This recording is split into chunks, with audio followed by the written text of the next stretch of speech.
Salut les amis, dimanche après-midi, en marge de la rencontre de Liga espagnole entre Calixte et le FC Valence, Mouktar Diakaby a été victime d'insultes racistes et il s'est passé ça.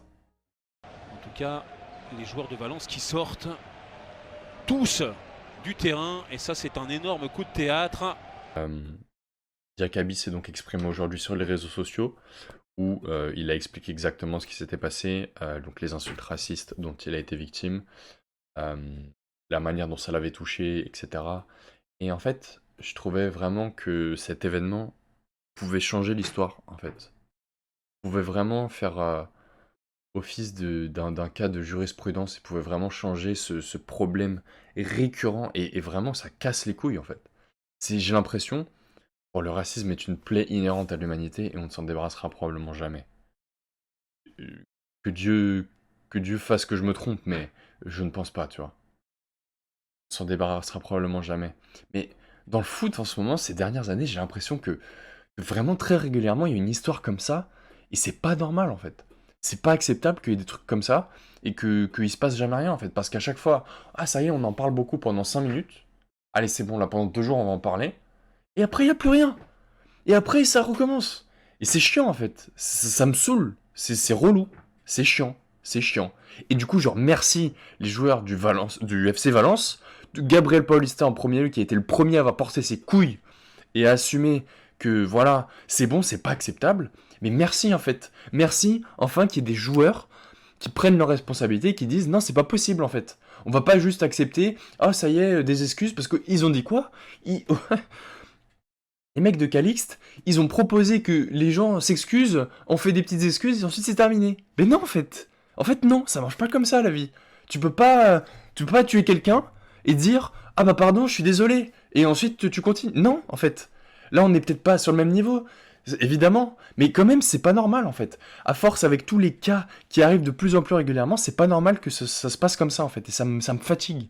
Et je remercie les joueurs du FC Valence d'avoir d'avoir réagi comme ça en fait, d'avoir été juste, d'avoir branché leur cerveau et de dire ok, on n'accepte plus ça.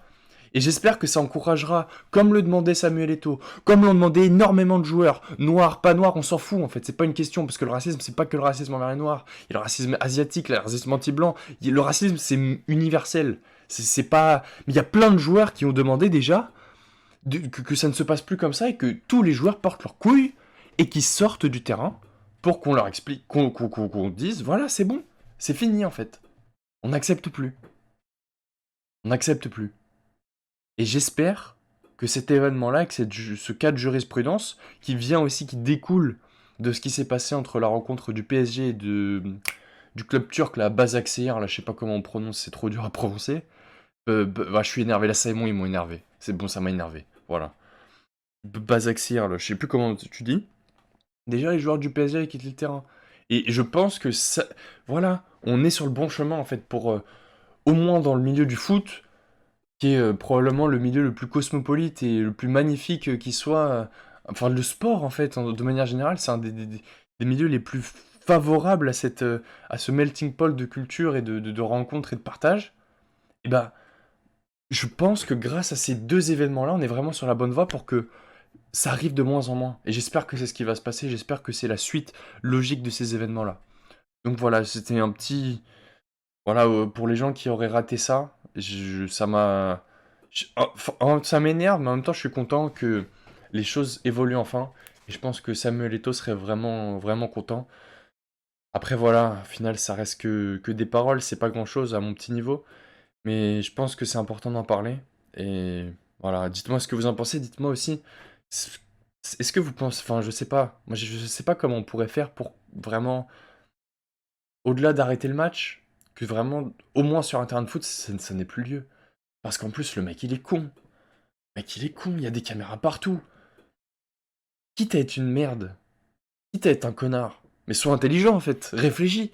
Fais pas ça sur le terrain, fais ça où il n'y a pas de caméra en fait, fais ça mieux, fais ça mieux, fais ça mieux. Il fait même pas ça bien. Tu vois? Et c'est dingue en fait, c'est dingue. Ouais, faut que j'aspire un coup là. Faut que j'aspire un coup là, c'est bon, ils m'ont fatigué. Donc voilà, je sais pas les amis, dites-moi ce que vous en pensez, j'espère vraiment Parce que là, récemment, ça fait quand même beaucoup de situations comme ça là, sur des terrains de foot et c'est pas acceptable. Voilà, je vous fais des énormes bisous. Je vous dis à la prochaine. Gardez l'esprit ouvert. Salam.